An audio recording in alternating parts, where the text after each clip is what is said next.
Authorities in Spain identified the man they think was driving the van in last week's attack on Barcelona. The 22-year-old Moroccan man is the final member of the Islamic extremist group still on the run after Thursday's attack, where more than a dozen people were killed.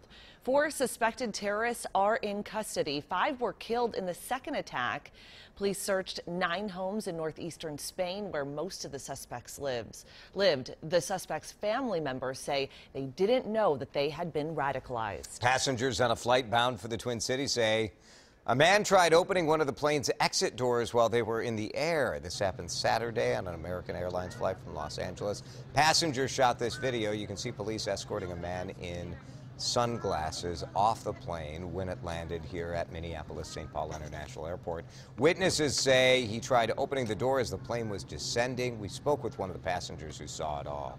And it wasn't immediately after letting us know that we were in descent. It was a couple of minutes afterwards, so he had a plan to open that door as we were getting close to the ground. I think American Airlines did a great job with especially the pilot of the plane, kind of keeping everything in order and keeping everyone calm. An MSP spokesperson says because that incident happened mid-flight, the investigation was turned over to the FBI. We reached out to the FBI for more information, especially about this person escorted off the plane, but at this point, we have not heard back. Millions of Americans will be looking up to the sky later today for the first total solar eclipse to sweep the U.S. coast to coast in 99 years. Don Champion is in St. Joseph, Missouri, where people have been flocking for one of the best positions to watch the moon block the sun.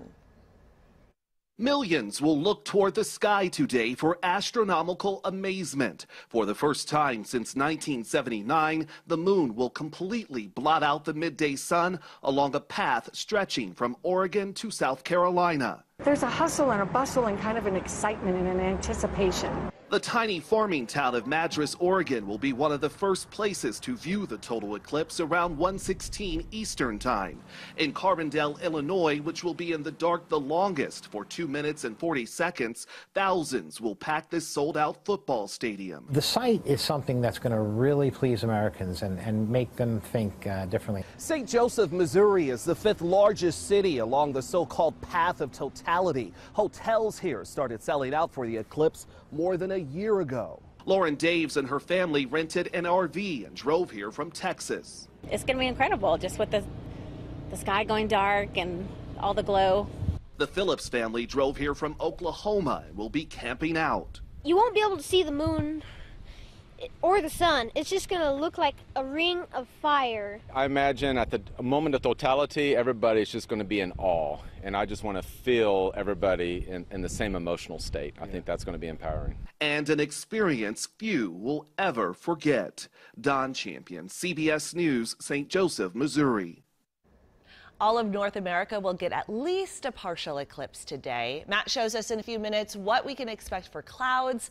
Now, the next total solar eclipse will be visible in the U.S. in April 2024, the next coast-to-coast one in 2045. If you don't have glasses or the clouds get in the way, we do have you covered. CBS News is airing a special report of the rare eclipse. You can watch the network coverage from noon until 2 o'clock today. That also means our midday newscast will be airing at 11 this morning instead of noon. Officials at the Minnesota Zoo want to turn the old monorail track into an aerial walkway. Monorail's been a part of the zoo in Apple Valley since 1979. They shut her down in 2013 because it was going to cost too much to repair it and keep it running. The track is nearly 2 miles long and still up there. As you know, if you've been to the zoo, you see it. The zoo hopes to pay for the nearly $4.5 million raised walkway through private donations.